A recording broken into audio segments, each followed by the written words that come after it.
আসসালামু আলাইকুম রহমতুল্লাহি বারাকাতু। আবারও স্বাগতম আপনাদেরকে আরেকটি ব্লগে।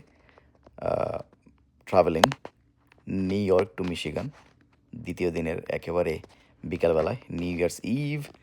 সো যেহেতু আমার মেয়ের বার্থডে, আমরা হোটেলে যেয়ে ফ্রেশ হয়ে আবারও চলে আসলাম এই একটা বেকারিতে। বেকারির নামটা হচ্ছে শাতিলা বেকারি, ইয়ামিনি ওন, সম্পূর্ণ মুসলিম মালিকানাধীন। ভেরি নাইস, আলহামদুলিল্লাহ। এই যে দেখুন, এখানে কিন্তু অনেক ধরনের ডেজার্টস পাওয়া যায়। সো আমরা কেক নিতে আসছি এখানে, যেহেতু আমার ছোটো মেয়ের বার্থডে। কেক নিয়ে তারপরে আমরা যাব এক আপুর বাসায়।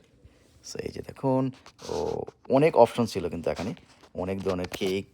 আর নিউ ইয়ার্স ইভ উপলক্ষে কিন্তু ম্যাক্সিমাম কেকই কিন্তু বিক্রি হয়ে গেছে। সো আমি অপেক্ষা করতেছি। এখানে আরেকটা জিনিস এখানে এসে দেখলাম, আপনাকে কাস্টমার সার্ভিস পাওয়ার জন্য আপনাকে আগে টোকেন নিতে হবে। টোকেন অনুযায়ী যে নাম্বার দিবে টোকেনে, ওই নাম্বার অনুযায়ী যখন আপনাকে ডাকবে তখনই আপনি সহযোগিতা হেল্প নিতে পারবেন। সো আমি অপেক্ষা করতেছি টোকেন নেওয়ার জন্য। আর আরেকটা জিনিস বলে রাখি, এখানে এটা ইয়েমেনি রেস্টুরেন্ট হলেও এখানে কিন্তু আপনি বাংলাদেশি জিলাপি, তারপরে হচ্ছে সিঙ্গারা, তারপরে চিকেন সমোসা, এগুলো পাবেন। এই যে দেখুন, হরেক রকমের কেক কিন্তু এখানে আছে।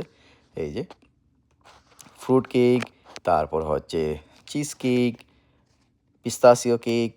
এই যে দেখুন, ফ্রুট কেকই কিন্তু সবচেয়ে বেশি ছিল এখানে। এই যে স্লাইস কেকও কিন্তু আছে, চিজ কেক, স্লাইস কেক।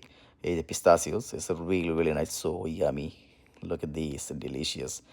আর কেকের সাইজগুলো কিন্তু ছিল অনেক বড় বড়, কারণ ছোটোগুলো বিক্রি হয়ে গেছে।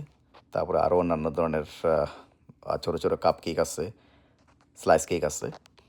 সো যারা এই আশেপাশে থাকেন, ডিয়ারবনের আশেপাশে থাকেন, চলে আসতে পারেন এখানে। আর ওদের অনেকগুলো ব্রাঞ্চ আছে, ওগুলোতেও যেতে পারেন।